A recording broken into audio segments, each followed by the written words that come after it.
Iris, I've already gotten the video off the internet. I'll take care of him next.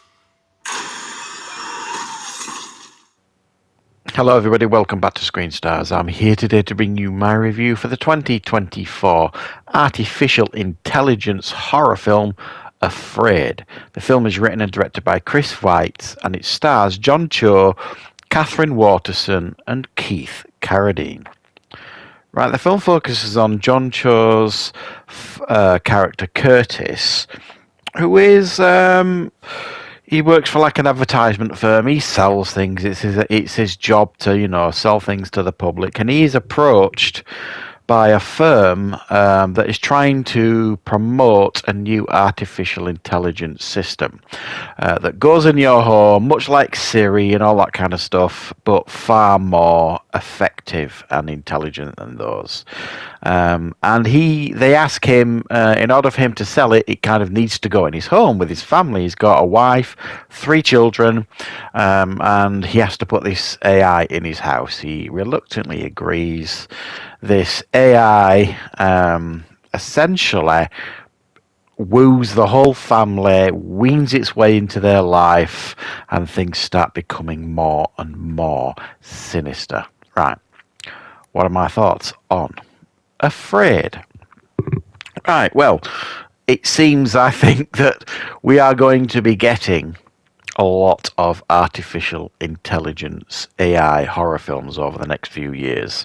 AI is big news at the minute. Everybody is kind of like, whoa, AI is here sort of thing. What we're going to do with it, how are we going to handle it, is it a risk, is it a danger?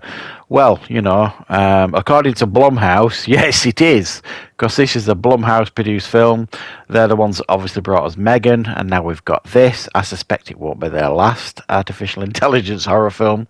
I'm not opposed to these type of films, like, sci-fi horror, I suppose. I mean, artificial intelligence being sinister is nothing new. You go way back to 2001, A Space Odyssey, all that kind of stuff. So it's not new, really. It's just current at the minute with the news and stuff, which is why we're going to get this and probably quite a few others based on this subject matter. Well, how does this one stand up? Afraid, then? Well, I mean, it's certainly actually quite watchable, this. As AI films go, this is arguably one of the most, I don't know if grounded is the right word, but realistic, I suppose, AI films. This is how you would imagine AI potentially could kind of wean its way into humanity, and kind of slowly manipulate and control scenarios, situations, families, people, so on and so forth. And the way it portrays it in this film definitely felt to me like, you kind of feel like this could happen. It could be a force for good, which the film does show in this film. Rewarding the kids for doing chores, helping a daughter with a situation at school where she'd been abused by a lad, who's sharing, indecent images of her inappropriately, paying the bills. I mean, you do see the other side of AI here in this film, the potentials, that it could do. But then, obviously with this being a horror film, it focuses heavily on the sinister side as well. And it does step over the line a little bit. It kind of suggests that this AI is all powerful already, and, humans that appear to work for it are in actual fact its puppets. It owns them. It kind of controls their lives. Because there's a bit of a side plot here where there's like strange people parked outside the house with weird masks on, doing these weird hand gestures, and you're kind of like, what is going on? So it's almost like there's this cult subplot thing going off that makes sense later in the film, but for me, it felt a little bit like the film didn't necessarily need it until it did need it later in the film. I didn't think it needed to kind of preempt them at all. Who were these people in the masks? What are their connection to, this artificial intelligence? And The film kind of trundles along at a decent pace. I enjoyed the performances here by John Cho, Catherine Waterston, and the other actors here. The child actors all did a good job here with their roles. Particularly the youngest boy, I thought he did really quite well. But they felt believable as a family. The scenario kind of felt believable. Did it really pull the trigger on the horror aspects of this film? No, not really. I would class this more of a thriller than a horror. To a large degree, it wasn't graphic. It wasn't overly violent. It was more, this situation that we could find ourselves in with AI. That's the horror, if you like. But it didn't really. It's quite tame, I suppose, and it's not what you would describe as frightening, unless you are terrified about what AI is going to do to our society and stuff. Then don't watch this. If you've got this phobia of AI taking over the world and stuff, then I would suggest you probably don't watch this one, because it will not help you in that aspect.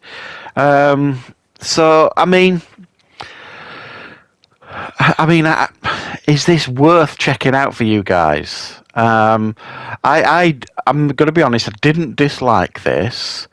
I thought it was going to be like one of those way over the top Blumhouse things like Megan, which, don't get me wrong, I quite enjoyed Megan. I thought this was going to be like something similar, really silliness here and there. And even though it threatens to kind of move that way near the end in regards to the levels of the control that this AI has, sort of thing, and it's quite I don't know if unsatisfying ending is the right word, but it's an ending that's probably going to, tick some people off, maybe.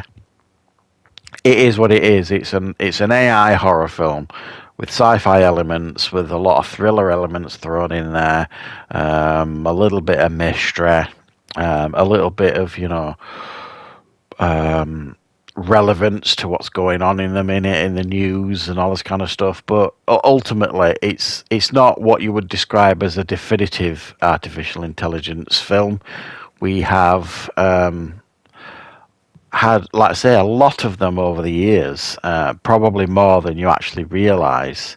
So I didn't dislike this film. I had a good time with it. I thought it was very watchable, with strong performances, an interesting topic, and I've got my cat on my lap there, as you can see.